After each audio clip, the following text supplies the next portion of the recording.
Welcome to Separate Together, a podcast exploring what happens when we change not just how families separate, but how we think about legal separations altogether. Hosted by me, practicing family lawyer Melissa Bourgeois. And by me, definitely not a lawyer, Cody Dubb. And just a quick disclaimer, we like to remind our listeners that this podcast should not be taken as legal advice and it is for informational purposes only. Because everyone's relationship is different, please consult a legal professional if you have any questions. Hi, how are you? I'm well, how are you? I'm good. I'm getting ready for the holiday, the last day before the big holiday. I know, hey, and the sun is shining, so we apologize in advance if we look like we've got an angelic halo, but we will try our best. Well, you always have a halo. I have horns, but you can't see them right now. Yeah, something like that. I'll try not to move too much and blind everyone. Which will be actually really challenging for you because you are not known for staying still. No, I'll just move my hands a lot instead. We will move our hands.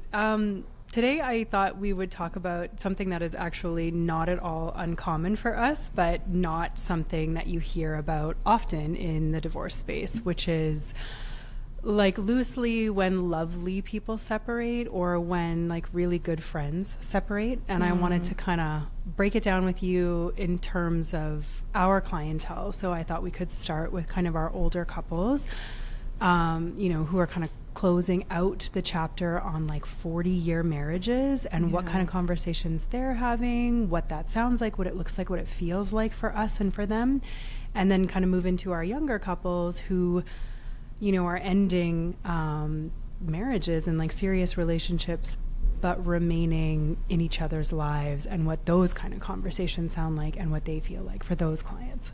Yeah. Okay.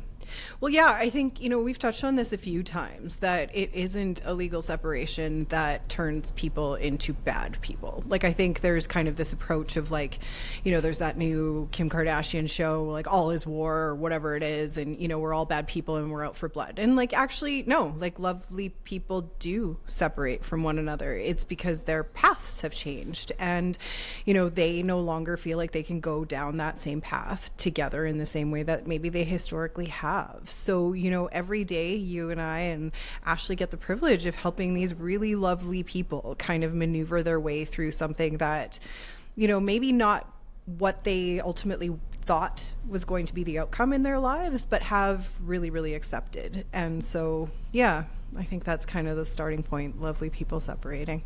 Yeah, I mean, that's one of the most confusing things for me too, because I get to know our clients really well sometimes, especially if I have a lot of interface with them. Not nearly as well as you do, obviously. I'm never in the room when those really big conversations are happening, but sometimes I'll come to you and I'll be like, oh man, like I love them so much, like what is it? And you're like, it's not really anything. They've just kind of, sometimes it feels like they're ready to step into something totally new and they just can't do that as husband and wife. No. But they want to do it together, just not legally as husband and wife. And it's so interesting to me because there's nothing wrong. There's nothing happening. No. There's no catalyst. Yeah, there's no catalyst. And so it's confusing, but it's also like really lovely, really warm and really comforting. Yeah. Like I think usually we think that something bad has happened, that a relationship ends. And I think what our clients are showing is that a relationship can change. And that's what they're choosing to do, is just actually change the nature of the relationship, not just finish it off. Now it's over. And again, because so many of them do not want to detach from each other. They don't want to lose the other.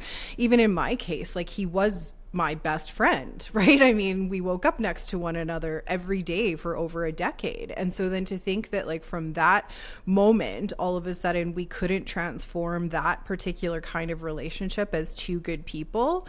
No, absolutely we could. Did it take work? For sure, right? I think there's a lot of that. But, I think what we're trying to do is to just kind of normalize the fact that like you can still love each other.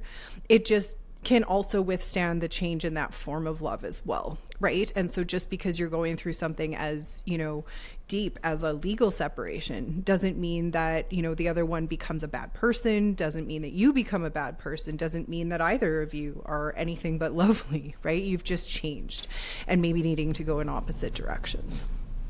Yeah. And I think that's kind of what I'm curious about, and I'd hope that you would answer for me too, is you know, when they go into that room together and they really are outlining like the terms of their separation, for our older couples who are on phenomenal terms, it's less a problem solving approach and so much more of the language is like, how can we take care of each other through this? So I'm just curious if you could speak a little bit about like tonally how that's different, and like what kinds of concerns or questions are they bringing to you when they're closing out, like we said, kind of a, you know, 30, 40, 50 year marriage. How are they looking to make that transition?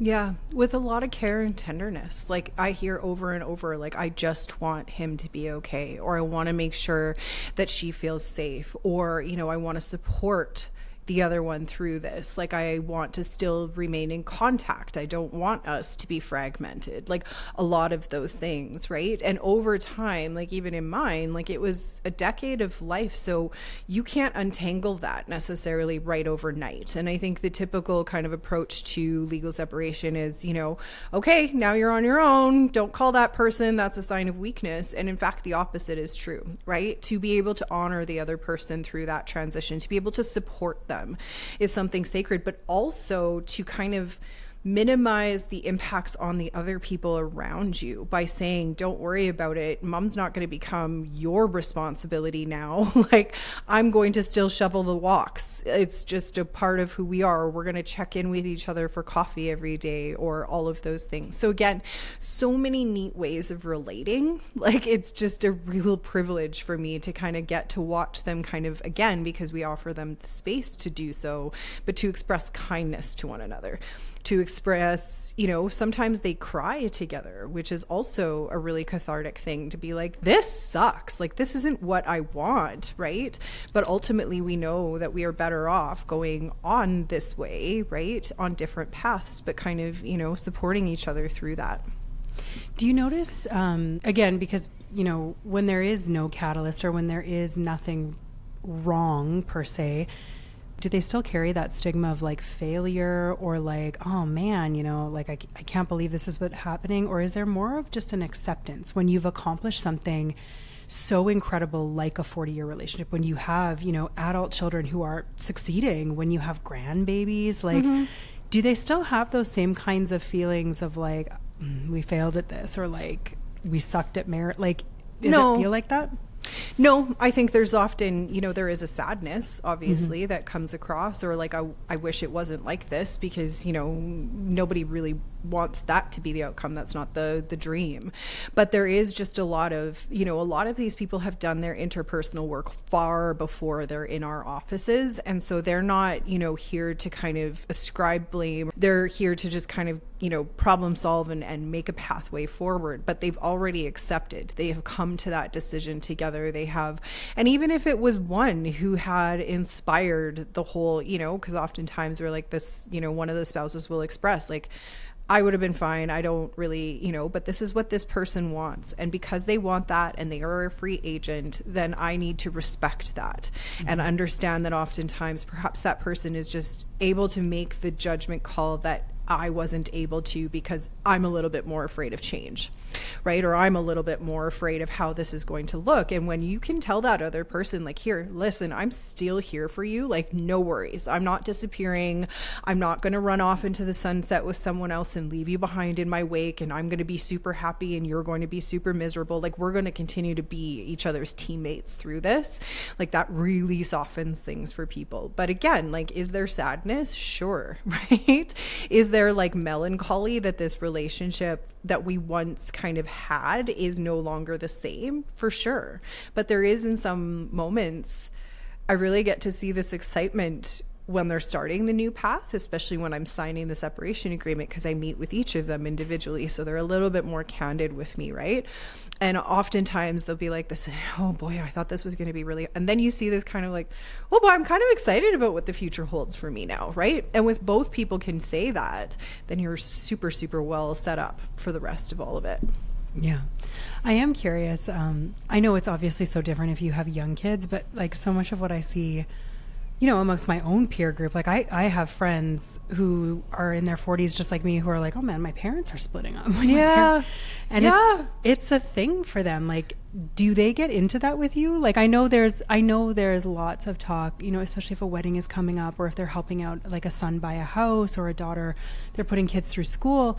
Do you get into the kind of like, we don't know what to say to them, or like, do they talk about how it affects their adult children?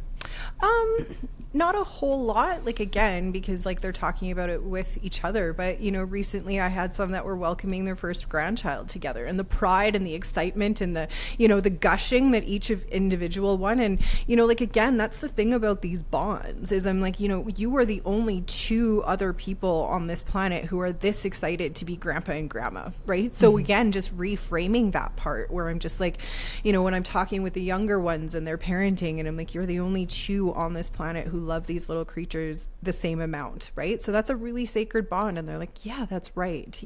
So again, just offering them the space and normalizing it, not diminishing the pain. Like, that's not what I try to do, because oftentimes, like, again, there are some really heavy emotions, and especially when they're signing these documents, and I'm like, yeah, I've been there myself. Like, that's not a great moment for you. But if you can then just be like, hey, you want to grab lunch afterwards, and maybe I'm going to cry for a minute because this is all becoming really real to me, but you're the only other person also that understands this along with me. So maybe we can just help support each other through that.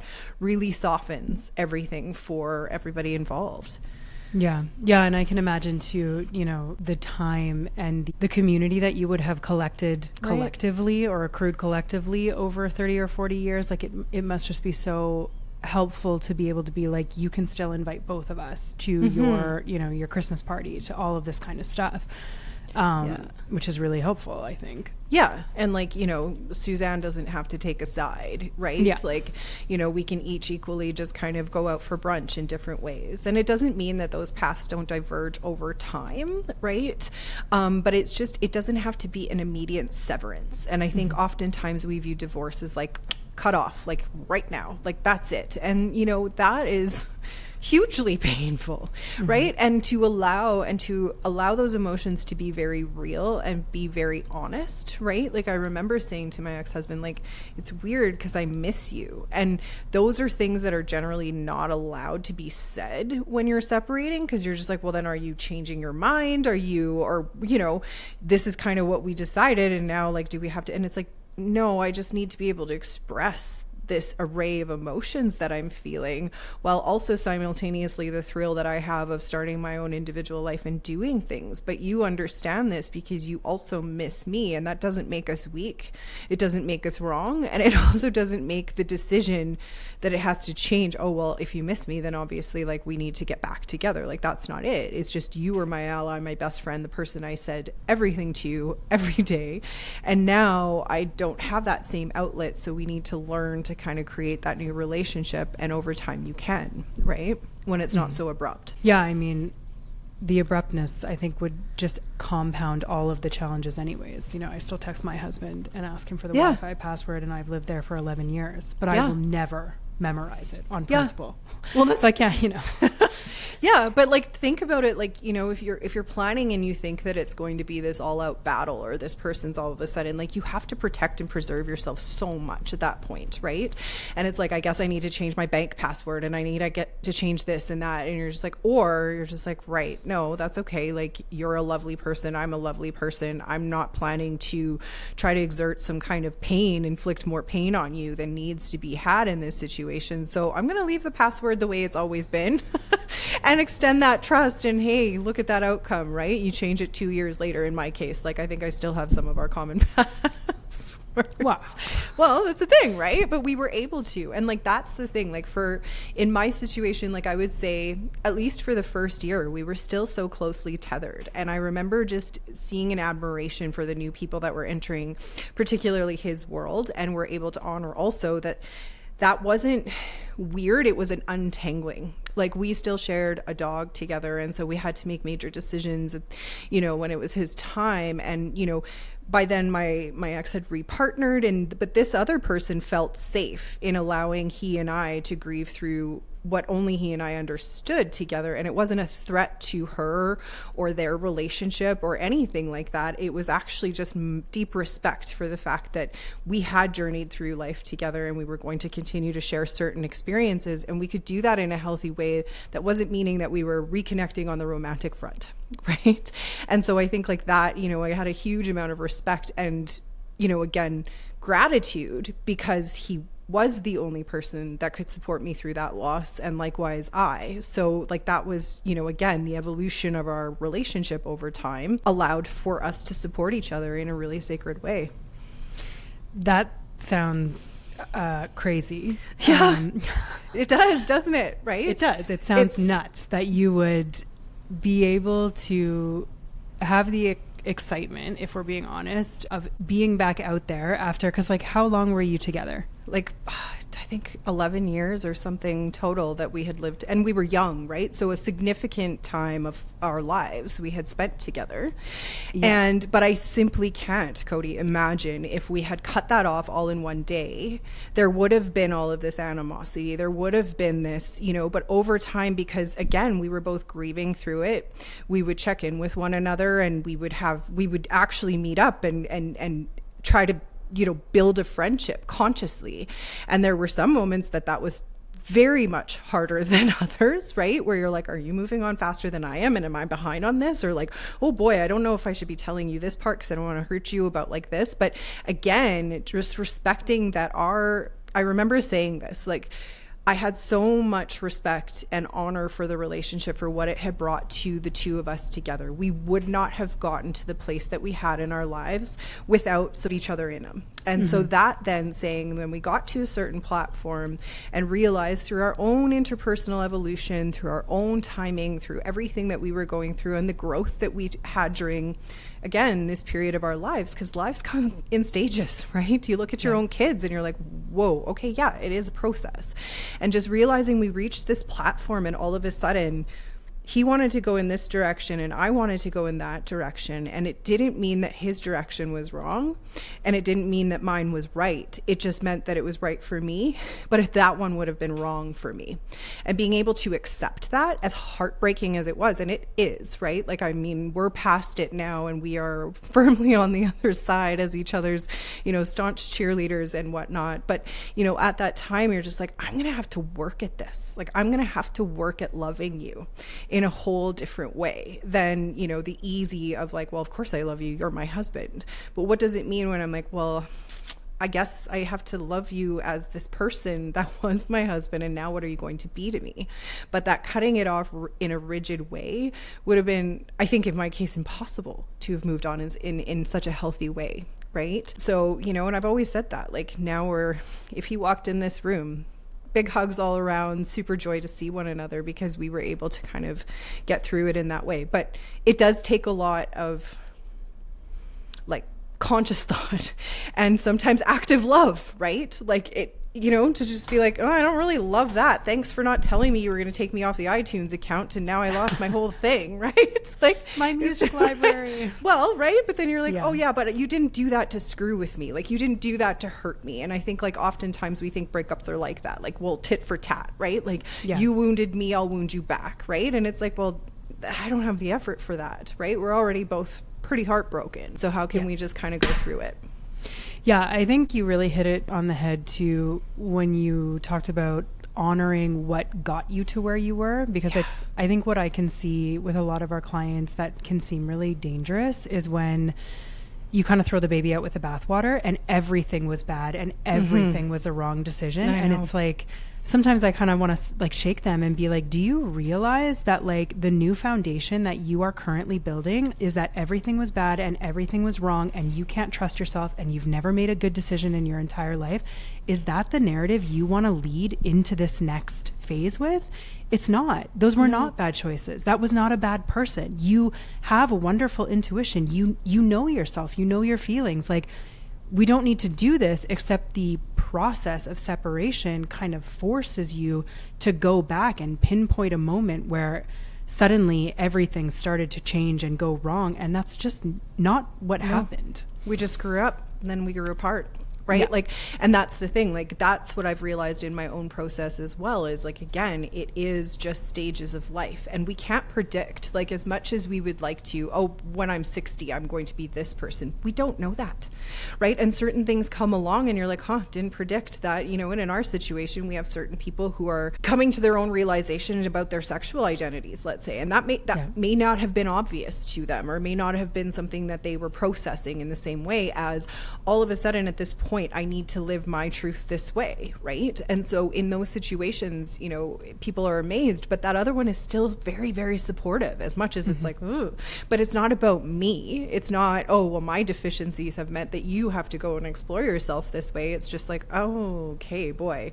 But I, as someone who loves you, I want to support you through this, knowing also that I deserve my chance to go through and live out my truth in whatever way that would be, right? So it's a lot less about like, you know, I got tired, needed someone new. And I think that, you know, it's not about that. It's just, the growth that happens. And then at a certain point, for some lovely people, that growth can't really continue on together in the same way. Yeah. And I think one of the most important things that you and I are privy to is exactly like you said, all of those kind of like tiny moments of unbelievable kindness, right, of watching someone understand or see the burden of carrying something enormous, like all changing or discovering your sexual identity, and deciding, like, you know what, I'm going to take a little bit of that burden. I'm going to help you by shouldering some of that, or by like really honoring what we had and not erasing it and not diminishing it and not depriving you of all of that growth and all of that journey.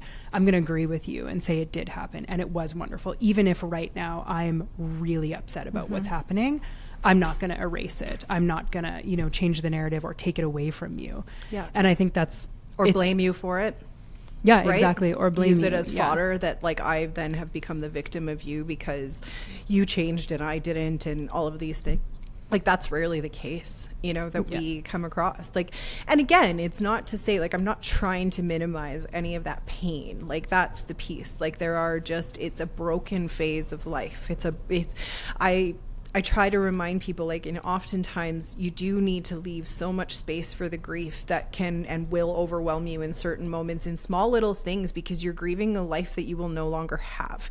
You are grieving dreams that you no longer. And so I liken it to a death within a life, because you are, like, a lot of your ideals are now changing in a way that you never expected you'd have to face. But within that is so much opportunity for growth. And I think we are in a stage now, like, we're looking for our own self-development and growth more and more as humans. Like, we understand it's a spectrum and we're going to do that, but it is like, just give yourself the space for it. And especially with our clients who are choosing the amicable way, oftentimes they feel a little apologetic when those emotions come out, and I'm just like, nope, you have to allow space for all of it. And so, you know, as much as there were moments of the thrill of my brand new life, there was also like the grief and the pain and the trauma of like having to say goodbye to an old one before I knew where that other one was going to be going, right? Yeah, and I think, you know, because you were young when you separated, what were the kind of concerns or conversations? You know, it's less like, oh, we're going to get, you know, together for a graduation or a marriage or whatever. Yeah. Like, what were the problem solving or like the tasks that you two kind of were navigating as a younger couple separating, where there was no catalyst? Yeah, like a lot of that was, you know, again, we shared a pet, so logistically how that was all going to work out for us. And then, you know, just how we were going to start moving into separate residences, kind of that sort of thing. Of course, the social messaging was really important for us. And so we knew that we didn't want to put our friends into some awkward situation where there would be questions, or whether it was, you know, like, oh, do I need to, you know, do I have to be in part of your tribe or this, or, you know, and try to not diminish the gossip, but the curiosity, having a joint kind of shared message that this was our decision and that we were capable of navigating through it. And then, you know, at the beginning we were very careful about spending time with each other, to just to get like, to wean ourselves kind of through it, to be able to be like, yeah, I do miss you, but like, you know, how are you doing? And let's check in for dinner and make sure that you're doing okay. And sometimes one of us wasn't, right? And we'd be able to clearly express that and be like, you know, I'm really kind of struggling with this. And then over time, it becomes this thing, right? Where, you know, one might have a new person in their life. And then you're like, okay, like okay, like that's weird for me, but like also this is a part of the process. So, you know, and then you hear about that person and then you're like, neat. Right? Like, neat. I'm really glad that's happening for you. Right? And so, you know, for us, it was less, you know, I admire our clients so much because they have to figure out financial plans for kids. They've got to find, you know, how my investment's going to go for the future and all of these other things. For us, relatively, comparatively, it was simpler. In particular, also because I knew how to navigate the legal process. So we didn't have those concerns of being like, oh, which one of us has to go find a lawyer? Right? Like, it wasn't like that. I am a lawyer. Yeah, but even our divorce got rejected for first filing. Whoops. Yeah, that's the clerks for you. That's before I had an Ashley. Yes. I mean, I lived through this, obviously, but I think I'm sure I was pregnant at the time. But I remember the messaging being like, there's nothing wrong. Like, you know, we're just kind of growing in different ways, and that was good enough for me. But I am curious, did you get pushback, whether it's from your family or from certain friends, or for people to be like, okay, but what happened? Like, what was it? You know, why now? Why? Well, of course. Like, and, you know, you do, I'm not going to lie, like, I'm sure he did too. Like, you do go through a phase of anger, right? Where then, you know, maybe I told some things to my best friend and like, blah, blah, blah, and then it was this and this and this. But like, that was only one stage of it. There was like all of these. And I think, again, because we were so careful about loving each other through it, like we had promised, like that day. And again, when I left, and it still brings, like, you know, there was screaming and crying and grief between the both of us when we parted that first day. But we looked at each other and we promised that we would love each other through it.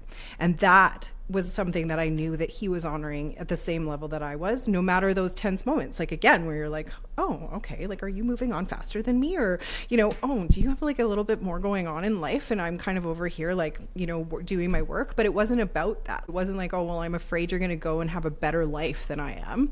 And I think that competition part of like, oh, well, look, that person's doing better than me, like, I got to take them down, was just not part of our equation. Right? Of course, people were curious, and there's reasons, you know, that people grow apart. But in our stage of life, we had been young students together, and then we were starting a different stage of life, and that's what became apparent for the both of us. But, you know, he is really living his best life in the way that he's, you know, and I'm really, really proud of the man that he is.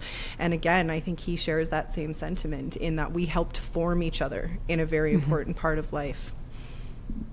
Yeah, I think you both have that. Like, and you know, we live in a small city, and I've never been afraid to run into both of you at the same time. Yeah. Like, which is, you know, not. And I pride myself in that. And again, like, this was before we started all of this, or before I even knew what amicable divorce is. Like, it wasn't that. It was just, if I was going to go through this level of pain, I wasn't going to add to it by turning him into my enemy, or someone that I had to protect, or someone I needed to take down. Like, it just never, he was my family. He is my family. He still is, right? He's a core part of my identity.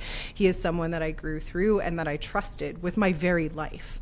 So to think that like that couldn't translate and transfer into something different, absolutely, right? And more so, I think, for people who have kids, right?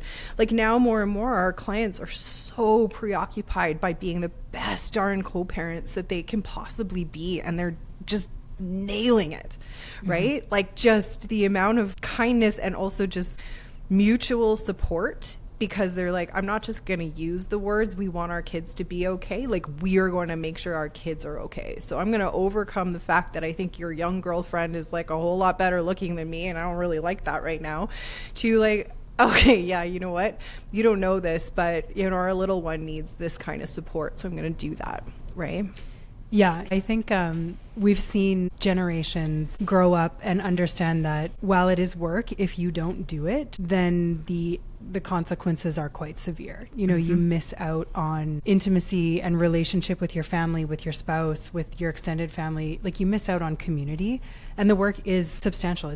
It's tiring. We're not minimizing that. Even for our lovely people who separate, our best friends who separate, it is a ton of external, internal, administrative, familial, community. It's work. It is work. There's no way around it. Yeah. But it's worth it time and time and again. Yeah. And I think what's so interesting about not just our process, but you as an individual, is that you can literally speak to it because you have been through it yourselves. And I always know when you've expressed that to our clients, because something in them just kind of like softens a little bit at being seen and being genuinely heard, and knowing that you get it in a way that almost no one else would. And it's very interesting.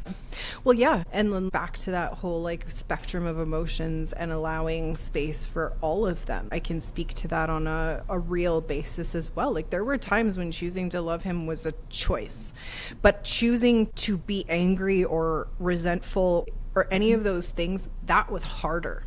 Because as soon as I'd have to close my heart, then all of a sudden everything was becoming, oh, well, now I'm not going to trust you and I've got to strategize and I've got to do this. It sounds trite, but let it go.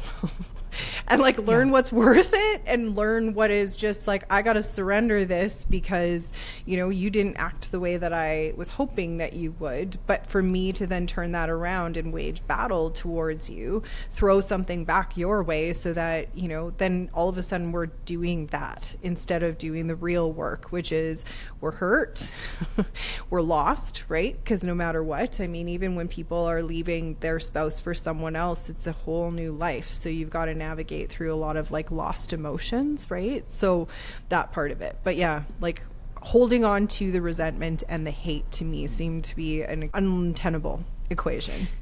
I think it's interesting too, because, you know, from his perspective, and I'm speculating, I have no idea, but like, I'm sure a part of him was like, like I'm divorcing a lawyer, like she's going to have the upper hand. Yeah. But I also think like you have the crummy benefit of seeing how the sausage is made. Mm-hmm. So for you, any opportunity to, like you said, like give into anger or give into frustration or rage or tit for tatness, you have literally spent your career seeing what the consequence of that is. That's exactly and it. That is like, I try and convey that to our clients when, you know, when we're having these kind of little conversations as they're going into their bigger meetings, or as they're trying to kind of, you know, work through their forms or kind of put their plan into place. My little conversations are always like, you can do this, but like, I've seen the other side. I know, you know, I don't want you to feel coerced, but I just want you to be aware of what giving into those negative emotions and allowing them to take over your decision making is going to do to it. Yeah. But well, and how much it's going to stop you from progressing forward, right? Yeah. And I was not going to go through that level of pain and have myself come out the other side being worse off than who I was. The intent was, we need to continue to grow. We want to continue, and to hold on to that resentment, or that I need to kind of make sure that you hurt as much as I do. I was not privy to his own nights where he was probably crying himself to sleep or whatever it was, right? That I was not there to support him through. But I know that we both like, and again, and it didn't diminish, like we loved each other a lot, right? Yeah. And I think like that is usually like, whoa, okay, well, you're getting legally separated. You stopped loving each other. And it's like, that's not it at all, right? I mean, the big picture, the big takeaway is you found yourselves wanting an amicable, nice divorce, and there simply was not an avenue to do that. So you then went and created one, which we've spent lots of time talking about. But like, I think that's the thing, is there are lovely people who separate, there are best friends who separate, and now there's a way for them to do that. Whereas before, there just simply was not. You couldn't be two lovely people. There had to be an inciting event. There had to be someone at blame. There had to be a winner and a loser. Exactly. And now there doesn't have to be. No, exactly. Yeah, just two best friends carrying on their paths. Mm-hmm. Thank you. Thank you. Thank you for listening to today's episode of Separate Together. If you like what you hear or think someone else might, please rate and review us and tell your friends to tune in. You can find us at onefamily.law.